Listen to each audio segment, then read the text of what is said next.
Good evening to you all. My name is Aman. I study in 7th class. My school name is GIC Natjadhar Chiredi. Today we are participate in 29th National Children Science Congress. Focal theme Science for Sustainable Living. Sub theme Social Innovation for Sustainable Living. Title How to Increase Mental Abilities in Children.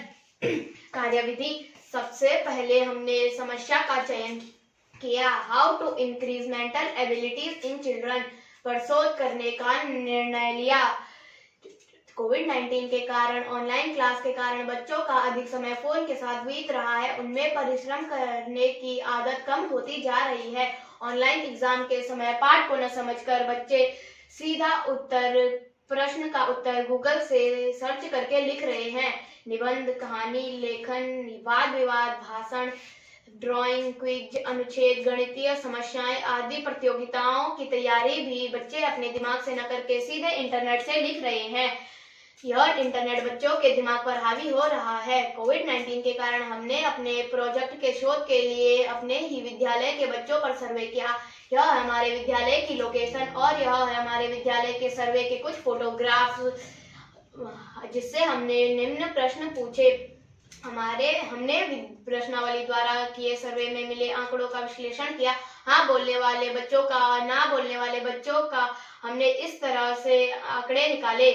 इन आंकड़ों से हमारे पास internet प्रयोग करने वाले बच्चों का प्रतिशत प्राप्त हुआ। अब हमने कक्ष में पढ़ाई के साथ साथ निम्न गतिविधियां बच्चों के साथ की, जैसे कि मेडिटेशन, दिमागी खेल, मानसिक एक्सरसाइज, पजल, सुडोकू खेल, योगा, नाचना और बैलेंस डाइट और पूरी नींद लेने को कहा। अब आगे है result, graphical presentation of data. यह है भारत के कुछ रिपोर्ट्स की डाटा, जैसे कि भारत में 56.4% बच्चों के पास स्मार्टफोन है और 43.6 बच्चों के पास नहीं है। भारत में ग्रामीण बच्चे जिनके पास स्मार्टफोन है 73% ने कहा नहीं, 27% ने कहा हाँ। शहरी बच्चे जिनके पास स्मार्टफोन है 61% ने कहा हाँ और 31% ने कहा नहीं। यह है क्वेश्चनरीज। क्या आपके पास स्मार्टफोन्स हैं? हाँ, 30% ने कहा नहीं। प्रश्न उत्तर में इंटरनेट का सहारा लेने वाले बच्चे 70% हाँ, 20% नहीं, 10% कभी कभी। गणितीय समस्याओं में इंटरनेट का सहारा लेने वाले बच्चे 80% हाँ, 10% नहीं, 10% कभी कभी। ड्राइंग प्रतियोगिता में इंटरनेट का प्रयोग करने वाले बच्चे 70% हाँ, 20% नहीं, 10% कभी कभी। कहानी लेखन में इंटरनेट का प्रयोग करने वाले बच्चे 60% हाँ, 30% नहीं, 10% कभी कभी। निबंध प्रतियोगिताओं में इंटरनेट का सहारा लेने वाले बच्चे 80% हाँ, 15% कभी कभी, 5% नहीं। आगे है solution to problem.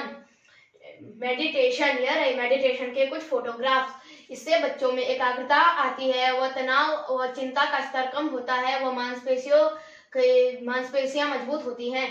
Puzzle game, यह रहे कुछ पजल गेम। इन गेम से खेलने में उन्हें आनंद की प्राप्ति हुई, क्योंकि उन्हें खेलने से बच्चों की मस्तिष्क में डोपामिन का स्तर बढ़ जाता है, जो याद रखने, कंसंट्रेशन करने व उत्साह बढ़ाने में मदद करता है। इसे खेलने से एकाग्रता, आत्मविश्वास व आत्मसम्मान बढ़ता है। इस तरह के खेल से भी मस्तिष्क में डोपामिन का स्तर बढ़ जाता है। मेंटल एक्सरसाइज, रह रहे मेंटल एक्सरसाइज के कुछ फोटोग्राफ। इससे बच्चों में तनाव व चिंता कम होती है, ज्यादा रक्त ब्रेन में पहुंचता है, जिससे ब्रेन को ज्यादा ऑक्सीजन मिलती है। खेल व नाचना, यह तो बच्चों की पहली पसंद रहती है। इसे करने में बच्चों के मस्तिष्क में रक्त का प्रवाह बढ़ता है, जिससे ज्यादा ऑक्सीजन मस्तिष्क में पहुंचती है। हैंड गेस्चर, यह रहे हैंड गेस्चर। इसको करने में पहले तो बच्चों को बहुत ही तकलीफ हुई, लेकिन बाद में वह इसको आसानी से कर देते थे। इससे मस्तिष्क की कार्य करने की प्रक्रिया तेज होती है।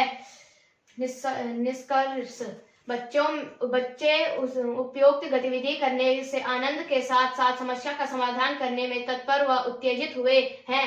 पहले वे छोटी छोटी समस्याओं के समाधान के लिए गूगल पर सर्च करके लिख लेते थे, परंतु अब वे कक्ष में ही छोटी छोटी समस्याओं को करने के लिए तत्पर रहते हैं।